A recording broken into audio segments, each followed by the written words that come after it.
Hello and welcome. We are back with more Bhagavad Gita. Yeah, it's been a while since we were in the midst of Spooktober there, but now we're getting back into things here with chapter 9, which is named the Royal Path. So let's go ahead and hop into it. This chapter praises Krishna as the Supreme King who has created the world and dwells immanent in his creation. Krishna's exalted nature is stressed, and warning is given to those who think that God is limited to his creation. It is true that Krishna has taken on a human form, but those who see only a limited human being and show him disrespect are courting great spiritual harm. These verses contain a warning for those who would underestimate Krishna's divine power. In this chapter, Krishna replaces the many gods and goddesses of the usual Hindu pantheon, each of which represents a different divine power. Where Krishna is seen as containing within himself all such powers. It is Krishna and Krishna alone who is to be worshipped. He is the goal, the support, the only refuge, the only true friend. He is the beginning and the end.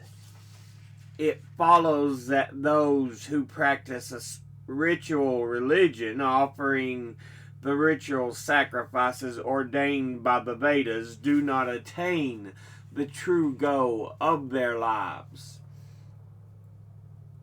True, they do enjoy heaven after death, but when their store of merit is used up, they are born again in order to have another chance at turning away from personal gain and aiming at life's supreme goal. So long as they are motivated only by self-centered desires, they must be born again and again, and their spiritual evolution either stands still or they make very little progress.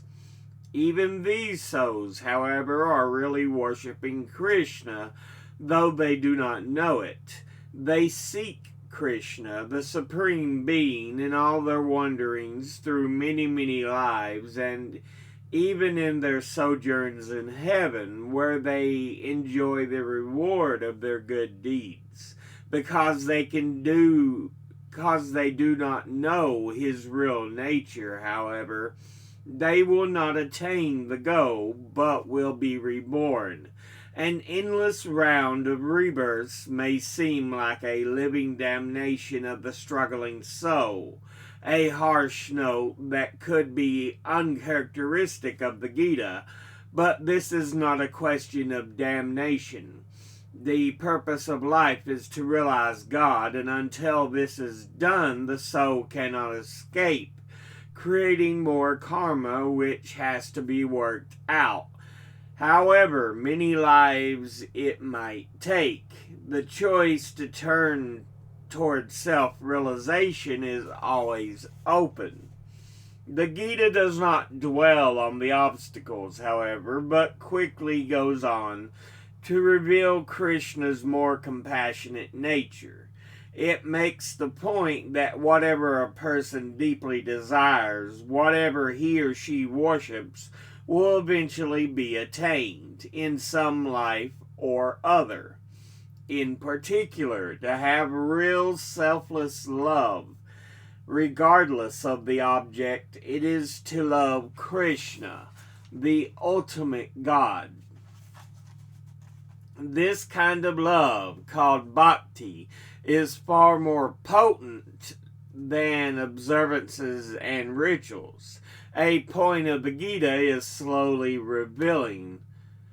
But to have this devotion without understanding Krishna's nature is not enough.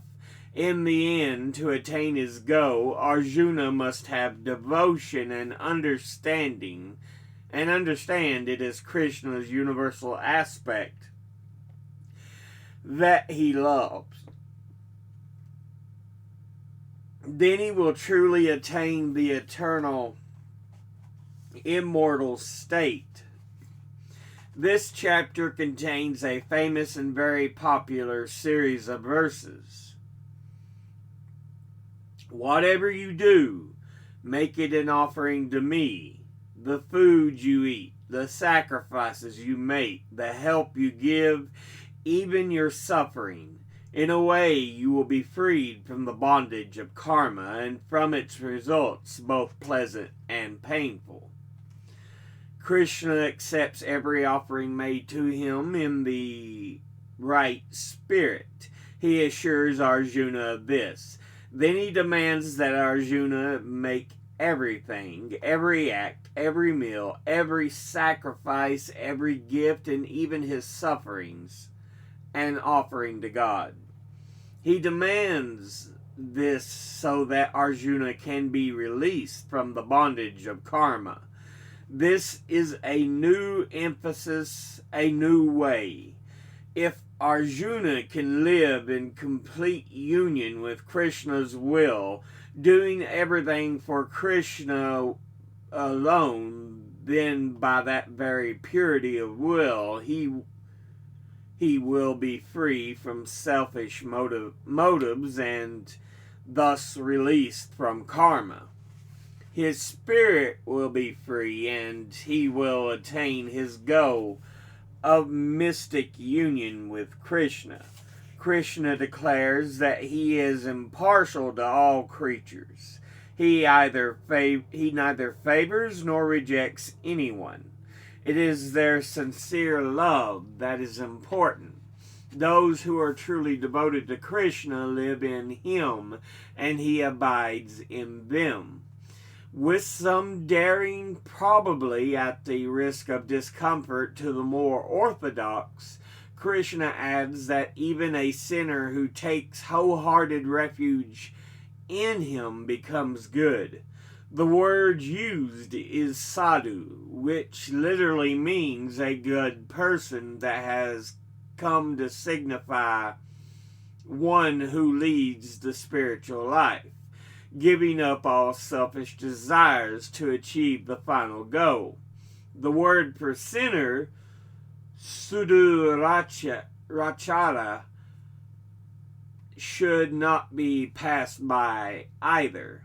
Su is literally good, dur is bad, thus one whose conduct is really bad, as we might say, good and hot, do mean really hot. To mean really hot. Krishna promises that his devotees must attain peace at last. No one who has genuine love and devotion can perish. The meaning here is that to perish in a spiritual sense comes to spiritual harm. The message of this chapter is simple. It contains no philosophy and only a little theology. The one message is anyone who has real love, love for the Lord of love, who is in all creatures, will in the end attain the goal. This is the royal secret that Krishna has promised to reveal. The royal path. Krishna. Because of your faith, I tell you the most profound of secrets, obtaining both jnana and vijnana. You will be free from all evil.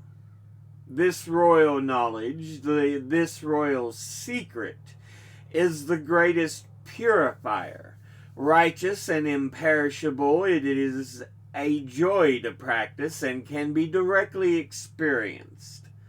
But those who have no faith in the supreme law of life do not find me, Arjuna. They return to the world, passing from death to death. I pervade the entire universe in my unmanifested form. All creatures find their existence in me, and I am not limited by them. Behold my divine mystery. These creatures do not really dwell in me, and though I bring them forth and support them, I am not confined within them. They move in me as the winds move in every direction in space. At the end of the eon, these creatures return to unmanifested matter. At the beginning of the next cycle, I send them forth again, controlling my prakriti again and again. I bring forth these myriad forms and subject them to the laws of prakriti. None of these actions bind me, Arjuna. I am unattached to them, so they do not disturb my nature. Under my watchful eye, the laws of nature take their course. Thus in this world set in motion, thus the animate and the inanimate are created.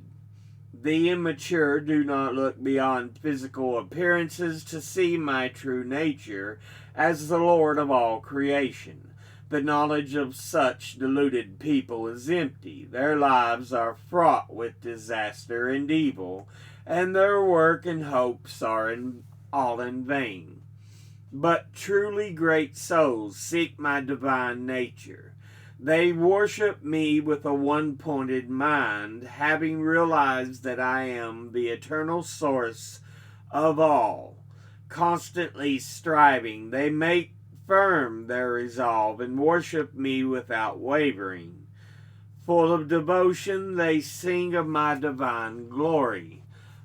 Others follow the path of jnana, spiritual wisdom. They see that where there is one, that one is me. Where there are many, all are me. They see my face everywhere. I am the ritual and the sacrifice. I am true medicine and the mantram. I am the offering and the fire which consumes it and the one to whom it is offered. I am the father and the mother of this universe and its grandfather too. I am its entire support. I am the sum of all knowledge, the purifier, the syllable Om. I am the sacred scriptures, the Rig, Yajur, and Samavedas. I am the goal of life, the Lord and support of all, the inner witness and abode of all. I am the only refuge, the one true friend. I am the beginning, the staying, and the end of creation. I am the womb and the eternal seed. I am heat. I give and withhold the rain. I am immortality and I am death. I am what is and what is not. Those who follow the rituals given in the Vedas, who offer sacrifices and take soma, free themselves from evil and attain the vast heaven of the gods, where they enjoy celestial pleasures. When they have enjoyed these fully, their merit is exhausted and they return to this land of death. Thus, observing Vedic rituals but caught in an endless chain of desires, they come and go. Those who worship come and meditate on me constantly, without any other thought. I will provide for all their needs. Those who worship other gods with faith and devotion also worship me, Arjuna, even if they do not observe the usual forms. I am the object of all worship, its enjoyer and Lord. But those who fail to realize the true nature must be reborn. Those who worship the devas will go to the realm of the devas. Those who worship their ancestors will be united with them after death. Those who worship phantoms will become phantoms, but my devotees will come to me. Whatever I am offered in devotion with a pure heart, a leaf, a flower, fruit, or water, I accept with joy. Whatever you do, make an offering to me. The food you eat, the sacrifices you make, the help you give, even your suffering. In this way, you will be freed from the bondage of karma and from its results, both pleasant and painful. Then, firm in the renunciation and yoga, with your heart free, you will come to me. I look upon all creatures equally. None are less dear to me, and none more dear. But those who worship me with love live in me and come to me in life. Even sinners become holy when they take refuge in me alone. Quickly their souls conform to Dharma and they attain to boundless peace. Never forget this, Arjuna. No one who is devoted to me will ever come to harm. All those who take refuge in me, whatever their birth, race, sex, or caste, will attain the supreme goal. This realization can be attained even by those whom society scorns. Kings and sages too seek this goal with devotion. Therefore, having been born in this transient and forlorn world, give all your love to me. Fill your mind with me. Love me. Serve me. Worship me always. Seeking me in your heart, you will at last be united with me. But that goes ahead and ends that particular chapter. So yeah.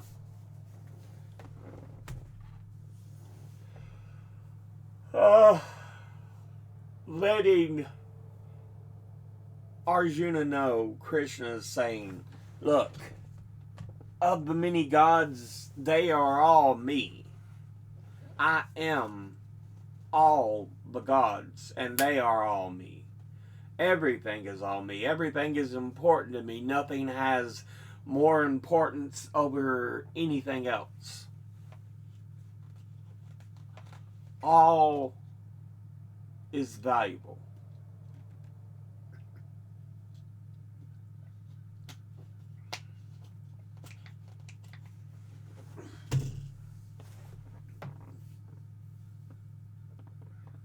So yeah. Krishna, who is the only one who speaks in this chapter, he's telling Arjuna, look, everything you do, all your goods, all your bads,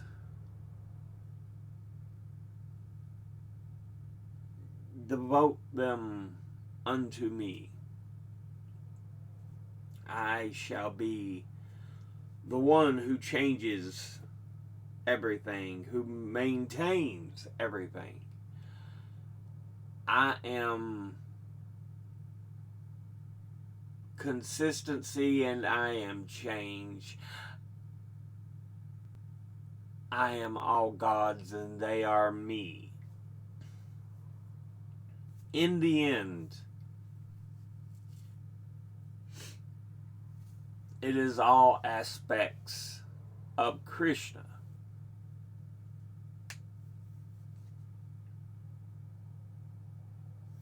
And so we're really coming down to this idea of a level of respect and love for everything.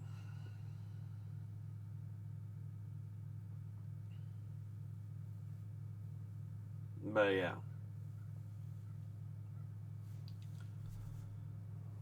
That'll be the end of this episode. As always, educate thyself, think, read, study, learn. Someone tells you something you have trouble believing, ask them to cite their sources. Thank you all for watching. I'll see you all in the next one. Until then, later.